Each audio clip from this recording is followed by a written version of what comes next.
What is up, Sideways fam? I got a new video for you guys this week. This is for doing an auto to 5-speed conversion on an Is300. So stay tuned and we're gonna get right into it and get this done in one day. One day, guys, full turnaround. Just get it in, get it out of here. So for first things first, we're gonna go ahead and get the car finished getting racked up. We're gonna go ahead and get everything all set up so we can go ahead and get to work, and we'll jump right into it. All right, guys, so we got a 01 Is300 here. Black on black, like we all like. Got the 2JZ GE 2 Jizzle in here with a bunch of oil leaks and mess of crap of everything. But customer asked if we could do a one-day auto to 5-speed conversion. I said, hell yeah, we can. Give me 4 or 5 hours. Car will be all done, ready to go. As you can see right now, just to tell everybody, the car is automatic. So first things first, what we're gonna go ahead and do, we're going to go ahead and pull the drive shaft. Oh, dang. Initial D-squad.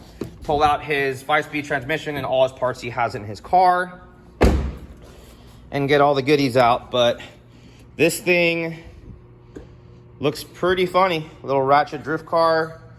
Have some fun. Fuck your feelings. Oh, that's pretty cool. So let's jump right into it. Look at this mess, you guys. Holy crap. How come every Is300 that we don't build is just a total oil slick box? So what we're gonna first do, I got stuff dripping on me. It's totally funny. What you're gonna do first, guys, you're gonna go ahead and remove the drive shaft bolts right here. You're gonna go ahead and pull the carrier bearing support off right there. There's gonna be 2 bolts right there. They're gonna be 14 bolts. I would go ahead and remove the exhaust right here and these 3 bolts here as well. You're gonna have to drop your cross member, which are gonna be these 14 bolts right here. And then you're going to have a bolt right here that's gonna basically retain your shifter and have it actually shift this arm right here. This arm will be how you'll shift the car into gear back and forth. And then what you're gonna do next, you'll unplug all this onto your transmission after the transmission is dropped down. You go ahead and unbolt the dipstick right here and then remove it up from the top out there. And then pretty much you got a ground. The hard part about this that's kind of hard to do by yourself is you have to remove these 14s here by hand or with a kind of special swivel tool to get those out. And then you'll have to spin the crankshaft right here from the bolt right here, which is a 22 millimeter, to rotate it all the way around, because you're gonna want to, if you don't wanna make a mess, you're gonna wanna leave the torque converter in the transmission when you drop the transmission out. And then the transmission will just drop straight down, guys. So it's just gonna be a matter of getting wedged in between this super tight area right here with a nice swivel socket and a good impact gun to get everything off. But you will want to drop everything down to make some more room. So that's pretty much what we're going to be doing right now. And once we get a little bit deeper into this and we're pulling it apart, we will go ahead and show you how to do the next steps. Okay, guys, so the wiring harness and everything has been disconnected from underneath the car. All of the bolts have been pulled out from the transmission. So we're gonna go ahead and drop the tranny out right now. Obviously, drive shaft is connected, shifters is disconnected, all the other good stuff. Automatic transmission lines have been cut and disconnected. So let's pop this thing out real quick. All right, guys, so it's out. Pilot bearings installed. Made a little bit of a mess. Super nasty, disgusting shit. So let's get all the parts out of the trunk and on the floor. Start putting the clutch and flywheel on, and we can start working on the transmission. All right, people, so we got everything out. And we're disassembling the transmission right now because he brought me a MK2 Supra transmission with this internal and this guide rod in it.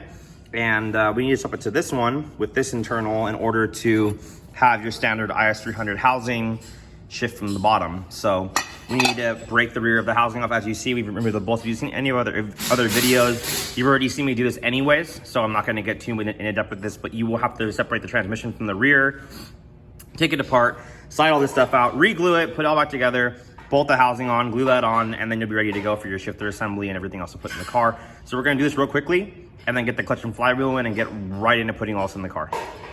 So a huge total headache of dealing with this. The inner guide rod was a different length, and we got the combination all set up properly, so it's all put together, and we do have neutral, and it does shift, so we're okay.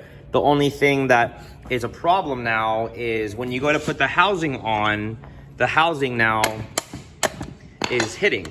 So if you can see in here, there's a ball in here that's gonna go into this orifice, and when you put it on, get it in the hole, you can see back here that we have a flat fit, right? Okay, so we're good. But up here, you see how it's hanging off of the housing up here? Okay, well what happens is, since you have the wrong transmission, and this isn't the newer style, that's gonna have the 3 bolts back here. This is the super old 80s style transmission. This isn't supposed to work. So what you have to do is we're either gonna have to make some kind of a spacer back here to make it so this doesn't rub here, or we're gonna have to shave down this internal lever right here, you know, about 1 millimeter or whatever the deal is, cut this down so that when it goes in here, it doesn't rub. I've never done that before. There should be no reason why it's not going to work. I just don't like the idea that customer tells me they bring me everything and it's all gonna be proper. And I tell them, hey, this is what's gonna happen, and you're gonna have a huge headache of crap of stuff that's gonna have to happen with this. And they say, no, it's gonna work. I bought it from somebody who's reputable, blah, blah, blah, blah, blah, blah. Well, you were wrong. You didn't buy it from somebody who's reputable because everything is wrong. This isn't what you're supposed to do. It's supposed to all go together. You're not supposed to be modifying OEM parts to work. So now I have to get a hold of the customer and have the whole day on a halt until he gives me the authorization to go ahead and move forward. But I think we can handle it. It doesn't look like we have too much more than like 1 millimeter. We need to go down lower and make sure that it shifts through everything, and then we should be good to go. So let's see what he says. All right, guys. So as you can see, we had to cut the ball down pretty much almost down to nothing to be able to make this fit, because it does go in here. It does still shift. Everything seems fine. I'm not too happy with this. I'm not gonna definitely promote that you should do this to your trans. Buy the right transmission that has the right housing, that is higher here, that has the 3 bolts in the rear. They go 1, 2, 3 to here, and works for your car. So it's gonna work in this ghetto drift car that we're doing. So let's just get it all done and get it out of here. All right, guys, so we are done underneath the car. As you can see, we're left with a bunch of wiring, but everything else has been put together. I wanted to go over the wiring real quick for your, basically your bypass for your automatic to going to manual. It's called like a clutch, whatever, like clutch bypass or whatever for going auto to manual. You're gonna go ahead and take this white connector right here, and the bottom 2 left and right pins are gonna be what you're gonna need to do to start your car. You can see it's this black with white wire and this solid black wire over here. You will have to basically either put a jumper in between these, or I'm gonna go ahead and cut them and crimp them back here and then zip tie the wiring up. As you can see, the slave cylinder stuff is already hooked up. The braided clutch line, the aftermarket slave cylinder, got your 5-speed drive shaft all in, shifter assembly's all in. It does shift all the gears. Because he's running the older transmission, you're only gonna be able to run 2 bolts on the front of the transmission mount. If you had the newer style, as I had said before, it would not be an issue. Drive shaft is all hooked up. Exhaust is all hooked up. It was kind of a mission to get it in with the exhaust. So I'm gonna go ahead and tie up the wiring, go ahead and bypass that, and then we're gonna get all the clutch pedal stuff situated in the front, underneath the dash, and get this thing started up and take it for a test drive before the customer comes. All right, guys, so 5-speed pedal set is done. I went ahead and drilled the holes in the firewall. Is300s are kind of difficult because there's no holes here to go ahead and like just drill out to be the perfect match. You have to kind of do measurements for yourself and make it all fit.